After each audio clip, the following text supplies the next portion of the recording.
Hello and welcome to One on One. I'm Lisa Darmanin, and today it's actually one on two because I'm joined by some Spanish superstars, Diego Botín and Florian Chittle. Thanks for joining me, guys.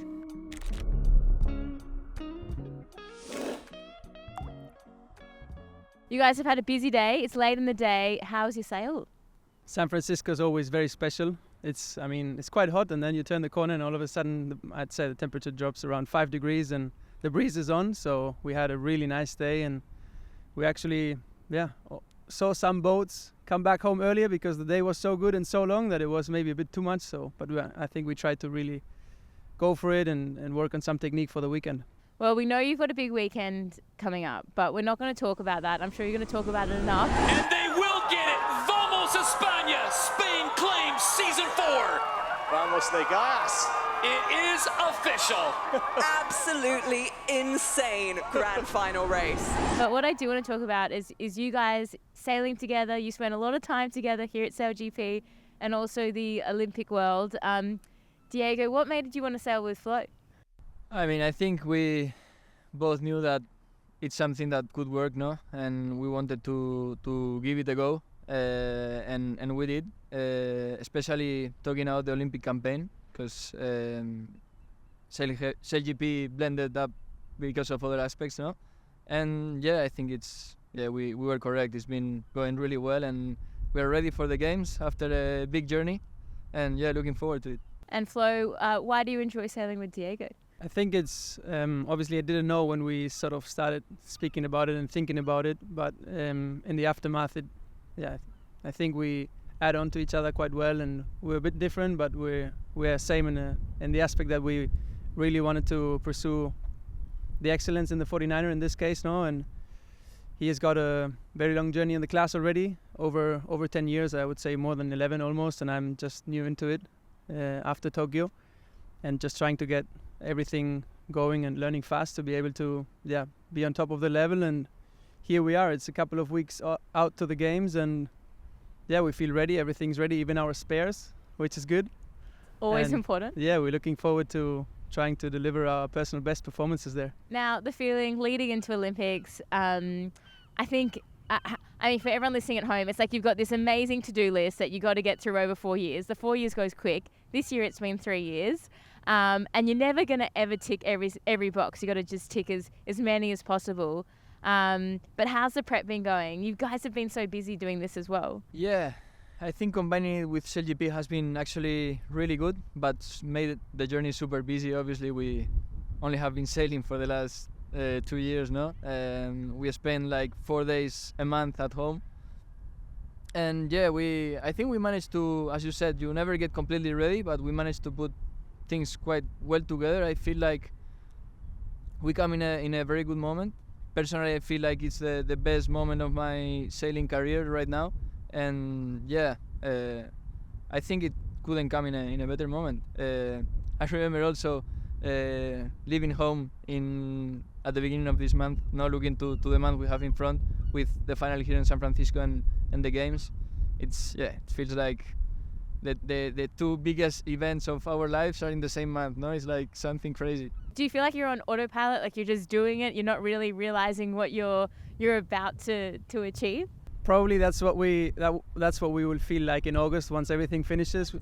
We look back at the month of July and say, wow, that was really enjoyable, and it was amazing. And I think both of us, we're really enjoying the process, as well as we're super focused now, and that's why we sort of in autopilot mode and just deliver what we can and what we know how to do, and both of them, in SailGP and the 49er. They're two such different competitions. You've got SailGP, it all comes down to like a 15-minute race, if that, for $2 million winner takes all. And then the Olympics, it's got a 4-year build-up, you go over a week, it's all the points add up. Do you have to like change your style, or you just every day you try to be the best? I think you get used to it, no? To both worlds. I remember at the beginning SailGP was tough for me, especially at the beginning of last season, no? Starting with all this new driving position and all these differences in the circuit than compared to what we are used to in the Olympic world. But you get used to it, and I think you manage to put the correct skills in both of of the two events, no? And yeah, I mean, it's been a very long work to get to this point. So yeah, it's looking forward. I don't know if this is a hard question or an easy question, but what's the hardest thing about SailGP and the hardest thing about the Olympics? I would say the hardest thing about SailGP is obviously competing against the best in the world, and with so much outside pressure, no, of everything, all the media situation, We ask a lot of questions. Yeah, exactly. And the Olympics, I think the hardest part is to deliver when you've been pursuing a goal for such a long time, no? And I guess all the pressure that comes with it, the toughest thing is to turn it into a positive energy to give your personal best at this moment. And Flo, you're trimming the sails on both boats, but they're very different sails to trim. Obviously on the 49er, you guys can do lots of technical sort of like tweaking of the sails, whereas here you kind of get the wing and you have lots of tools at your disposal. What for you are the big differences in flicking in and out of both, or there are lots of parallels? I would say the biggest difference is the F50. I don't do anything physical. I just sit there and time off, really. The grinders, they trim, and I'm quite relaxed in that sense, which is a good break for me. And in the 49er, it's obviously all the opposite. No, I think the crew position is a very athletic position, and you have to be fit. But answering to your question, I think the major differences in trimming a wing and trimming a soft sail is that with the wing you've obviously got a couple of buttons and a joystick with a live data display where you can see where you're at. So it's maybe more advanced in that sense. And in the traditional sailing with the normal soft sails, you have to just look up again. No, I mean, I find myself sailing the F50 not looking up at the sail at all, and in the 49er you're constantly looking up and trying to see the telltales and trying to judge what in the F50 you see on a display on a screen. Yeah, so instead of data, you got like little balls attached to the sail that we call telltales in sailing, because they tell you what's happening. Exactly, they tell you how the flow attaches or does not attach on the sail, and then you obviously try to maximize that power you get out of it. We came from Halifax straight into Marseille. We came from sailing the F50, super smooth boat with buttons and everything, super like quick and high technology, and we jump into the 49er, gusty, shifty day, racing against other 25 boats. We finished the first race, like completely red. We look at each other and we're like, okay, this is like putting us in our place, you know? Like this is the real life. Different sport. Have 49er reminds you who you are. Exactly. There's no hiding in the 49er. You can't blame the flight controller, right? Or the grinders. So it's just you two. Yeah. You two guys, as a partnership, I think like sailing a boat with any team, but especially two people, you have to be so in sync. Do you read each other's minds? Like, do you know what each other's thinking? More and more, I would say, no? Yeah. No, you can feel that we obviously we're still a young couple, no, or a young team. We haven't sailed as long together as, for example, Pete and Blair, no. But you can really see that over the years and as time passes, it does make a difference. No, you start sensing a bit more in what state everybody is, or the other person is in this case, and what things are going through their mind. So it does make a difference of just spending time together and getting to know each other more and more. I think there's two ways that is super helpful. Obviously, at the Olympics, when you're under so much pressure, it's nice to just like have that trust and that intuition. And then also tearing around at like 90 kilometers per hour, also probably really good to have that trust in the person in front and behind you. Yes, is that right? Definitely. You want to be sailing with people that you really trust, especially in those F50s and also in the Olympic campaign, no? Because you put so much effort that you want the other person to deliver. You want the other person to trust that they're gonna deliver the same as you or be even better, no? And I think that's the case in our case, which is really good. Sometimes it's hard to talk about results because I know athletes will always say this, but you kind of like need to stick to the process. If you focus on what you do every day, the results will come, and all those cliche lines, but they are very true. But I think for you guys, there's no hiding like what you want. You want to win. Is that right here at SailGP and at the Olympic Games? I mean, at the Olympic Games, once we started from the beginning on, we sort of agreed that we want to openly speak about our goal, which is winning the gold medal. That's our goal. And I feel now we're in a position as a team ahead of the games that we can win the gold medal, and it's in our hands. If we deliver a good week, which everything or almost everything, I would say high 90% has to work out in that week, then we can be up there. And if we make mistakes and they're in our hands, then we won't deserve that gold medal or any medal, no. And I think in that sense, it's a good position to be in. At the same time that we've got massive respect for our rivals in the 49er, and we know that they can deliver as well, and it's going to be very, very hard. So in that sense, in the 49er, we're in a position where I think we depend on us. In SailGP, I think our chances of winning are also there, but being a young team as well and trying to be realistic, at least my point of view is that, I mean, we can be up there, but maybe we have a little less than 33.333% to win that final.